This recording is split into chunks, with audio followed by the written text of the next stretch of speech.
Imagine what's possible when learning doesn't get in the way of life. At Capella University, our game-changing FlexPath learning format lets you set your own deadlines so you can learn at a time and pace that works for you. It's an education you can tailor to your schedule. That means you don't have to put your life on hold to pursue your professional goals. Instead, enjoy learning your way and earn your degree without missing a beat. A different future is closer than you think with Capella University. Learn more at capella.edu. At Sierra, discover great deals on top brand workout gear, like high-quality bikes, which might lead to another discovery. Getting back in the saddle isn't always comfortable. Good news is Sierra has massage guns. And chafe wipes, too. Discover top brands at unexpectedly low prices. Sierra, let's get moving. This is Optimal Living Daily, Envy, by Keith Wilson of keithwilsoncounseling.com. And I'm your narrator, Justin Malik. Now let's get right to our next article as we optimize your life.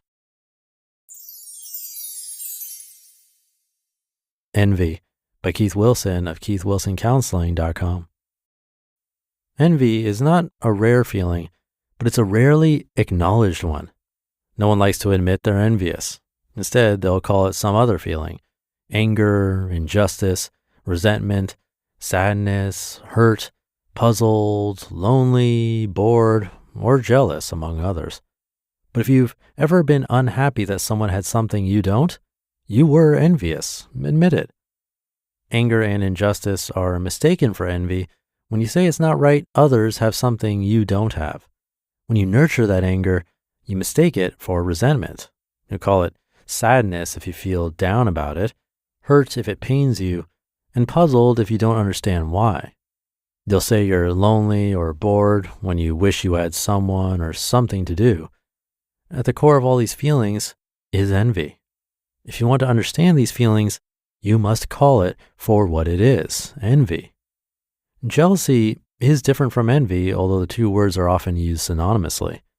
When you possess something and are concerned with losing it to a rival, that's jealousy.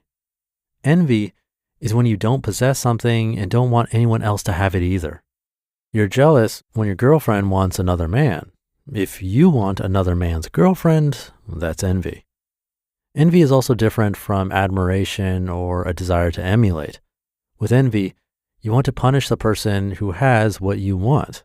With emulation, you don't begrudge success, you're inspired by it. We see envy in the man compelled to keep up with the Joneses and the woman who can't be happy that her friend is pregnant because she wants to be. It drives a large part of our economy. It energizes politics. It wrecks far too many friendships. It's envy's fault when you can't enjoy vacation photos on Instagram without wishing you were there. It's the reason no matter how well you do, you can't be happy if you aren't doing better than everyone else. Envy alerts you to the presence of inequity. It tells you when things aren't fair, when your ideas about justice are violated.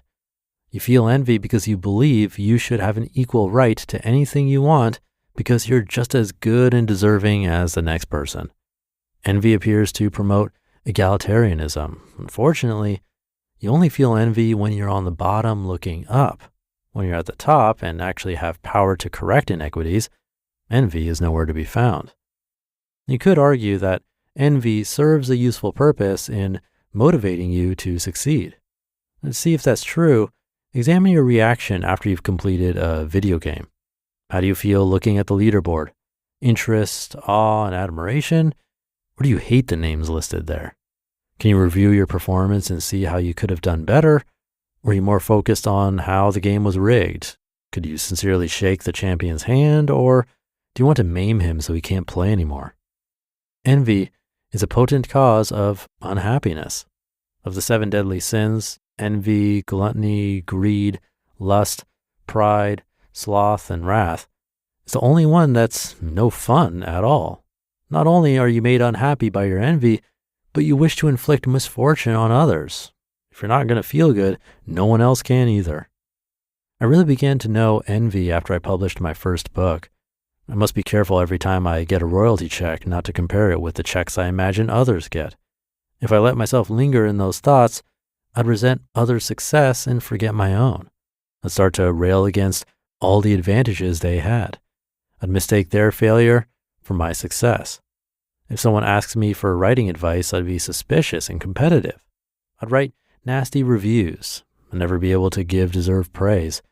That's why I never look at bestseller rankings. It'd be like putting my head in a hungry lion's mouth. I'd be devoured by envy. Envy feeds off objective data, but it's anything but objective. It has a skewed perception on how to achieve happiness. Getting the car your neighbor has, having a baby, showing off an achievement, going on vacation, or making the bestseller list will not, repeat, not make you, me, or anyone happy for more than a day or two. Learning to accept things you cannot change will. You might try to blame other people for your envy. You complain about friends posting vacation pictures online. They're boasting, you say, flaunting it in your face. That's another thing envy does. It lies when it says everything is about you. It's not about you. Your friends didn't post their vacation photos to make you feel inferior. They're trying to share their experience. When you feel envy, you do it entirely on your own. You're not obligated to feel inferior. You're only expected to look at the pictures and like them if you thought they were nice. What advice do I have for the envious? I generally urge you to lean into feelings. Go ahead and feel them, I usually say. It's easier and more illuminating that way. Most feelings have a positive purpose, and when you close yourself up from them, you forsake a good thing. Envy is not like that. Don't go there. I've been down that road and it ain't pretty. I can tell you in great detail that some people with connections and fancy Ivy League diplomas and thousands of Twitter followers will publish more books than those of us without, and it doesn't mean their books are any better. Good for them. Their success doesn't harm me. Dwelling on it changes nothing. In his vision of purgatory, Dante had the envious ridding themselves of envy by having their eyes sewn shut while they listened to stories of generosity. Maybe that's what we should do. Blind yourself to the advantages of others. Focus on what you do have, the privileges you enjoy that others may wish they had, the reasons others may be envious of you. But don't stop there. Be charitable. Even if you think you have nothing, try sharing what you have. Not in a patronizing way that humiliates the recipients, but in an unassuming way for your own sake. Envy has been trying to tell you that you value justice. Therefore, promote justice, not when you are powerless and consumed by envy, but when you have the power to do so. You just listened to the post titled Envy by Keith Wilson of keithwilsoncounseling.com, and I'll be right back with my commentary. Fees are everywhere these days, from airline baggage charges to ticket processing fees. They all add up. And don't get me started on banking fees. But that's why I love Chime. They actually spot you up to $200 with no overdraft fees when you're running low. Plus, you can get your paycheck up to 2 days early with direct deposit. No monthly fees, no maintenance fees, and access to over 50,000 fee-free ATMs. What's really cool is their Boost feature, where friends can help increase each other's spot me limits. It's like having your friends back financially. To date, Chime has spotted members over $30 billion. Make progress toward a better financial future with Chime. Open your account in 2 minutes at chime.com/old. That's chime.com/OLD. Chime feels like progress. Banking services and debit card provided by the Bancorp Bank N.A. or Stride Bank N.A. Members FDIC. Spot me eligibility requirements and overdraft limits apply. Boosts are available to eligible Chime members enrolled in Spot Me and are subject to monthly limits. Timing depends on submission of payment file. Fees apply at out-of-network ATMs. This episode is brought to you by State Farm. You might say all kinds of stuff when things go wrong, but these are the words you really need to remember. Like a good neighbor, State Farm is there. They've got options to fit your unique insurance needs, meaning you can talk to your agent to choose the coverage you need, have coverage options to protect the things you value most, file a claim right on the State Farm mobile app, and even reach a real person when you need to talk to someone. Like a good neighbor, State Farm is there. Thank you to Keith. I thought this was really interesting, especially the part where he explained the difference between jealousy and envy. I'd honestly never thought about it that way before, that jealousy is when you're worried about losing something you have, but envy is wanting something someone else has. I always just use those words kind of interchangeably. It got me thinking about my own life. Like when I compare podcast stats with other shows, that's definitely envy, not jealousy, because I'm wanting what they have.